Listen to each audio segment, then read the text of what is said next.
you want to know how to write your first line of code and do some simple math? Well, stay tuned.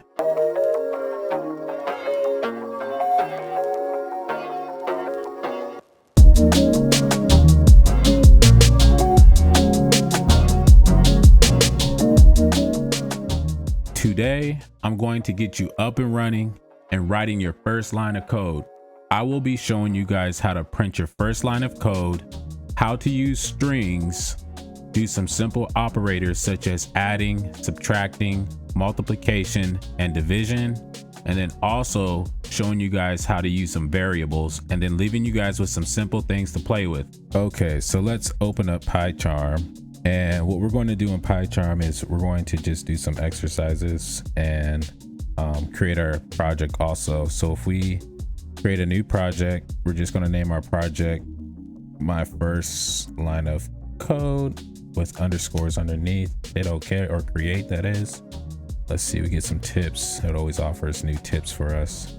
And by default, as I had mentioned before, PyCharm opens our file with the default .py extension, which stands for Python.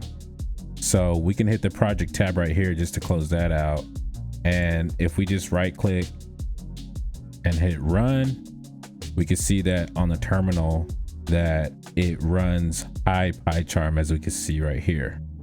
So we're going to get rid of all of this and we're going to play with this file for a little bit to write our first line of code. Any programming language, when we first learn it, or if we're just testing something out to make sure our code is working, our first line of code that's usually printed out is print hello world.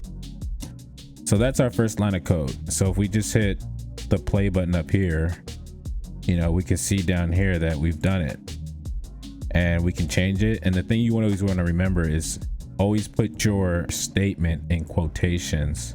So you can do single, double, or even triple quotations.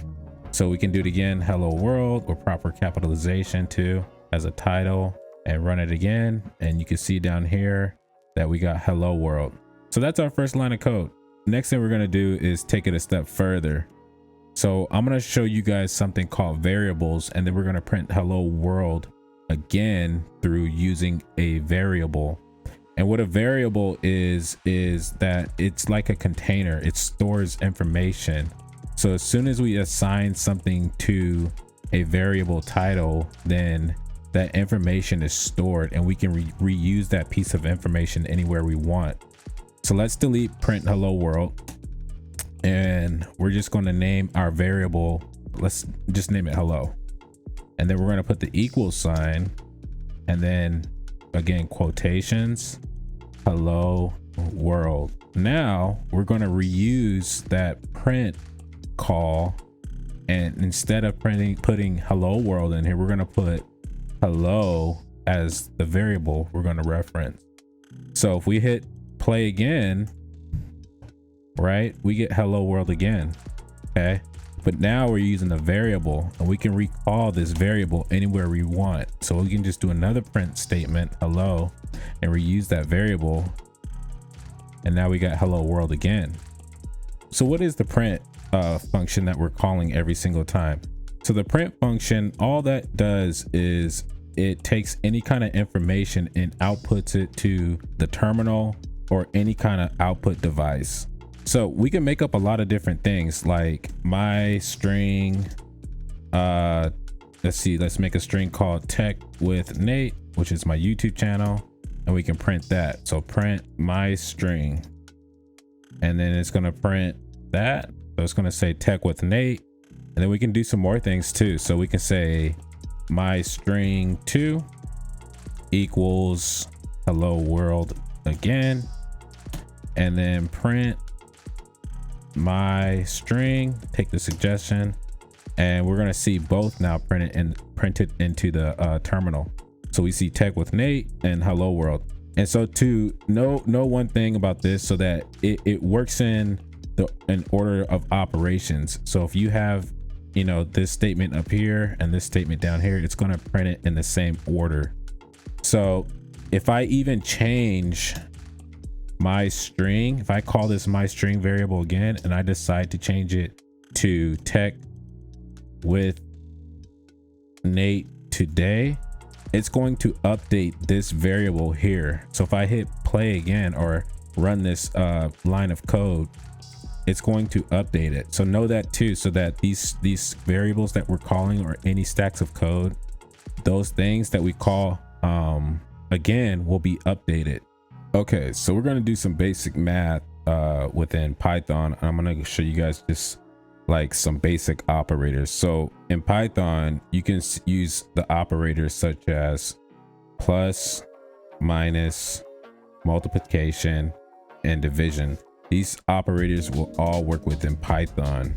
And also the good thing too is it follows order of operations. So I don't know if you guys remember back in school when we did something called PEMDAS, which is parentheses, exponents, multiplication, division, adding, and subtraction. And that's the order of operations.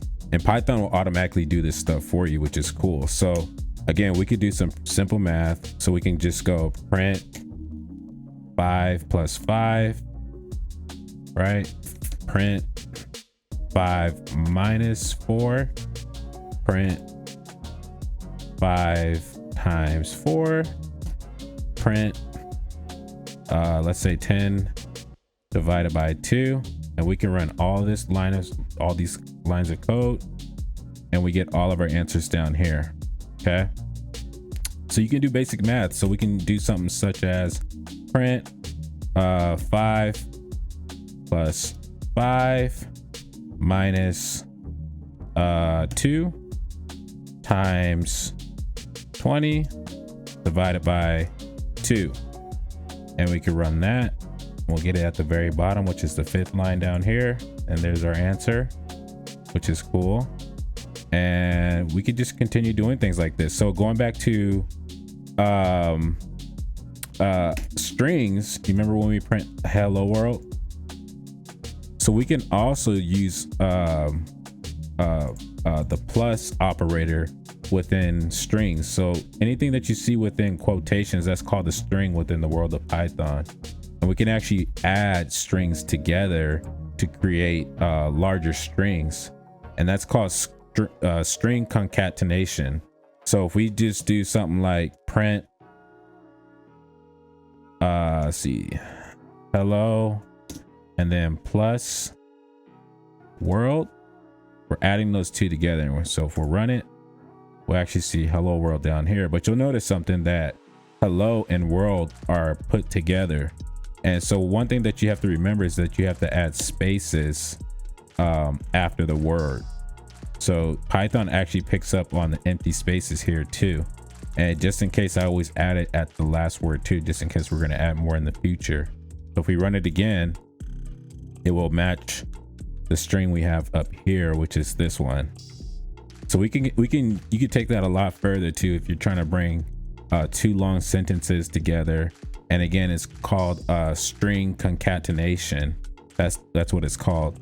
And just play with these things. You'll have a lot of fun with it too, playing with the operators. Again, I've said it before, you know, a way to use Python within like your everyday life is, you know, your finances. You know, if you need to predict some things, add some things up, you can store numbers and variables or percentages within variables too, and change them out as they come and go. And it's very handy versus just using a calculator that can't store information, and then you can't call that information back up again. But within Python, you can call that information or change something, you know, 10 lines up within your coding. And I'll make a video about that eventually soon. Let me know if you guys think that'll be a good video that you would want to see, doing some simple financial calculations, because I find that very handy. But anyhow, yeah, try this stuff out. If you're curious about what software I'm using to code in, it's called PYCHARM. And if you're also curious about the theme I'm using, well, check out my PYCHARM video that I have.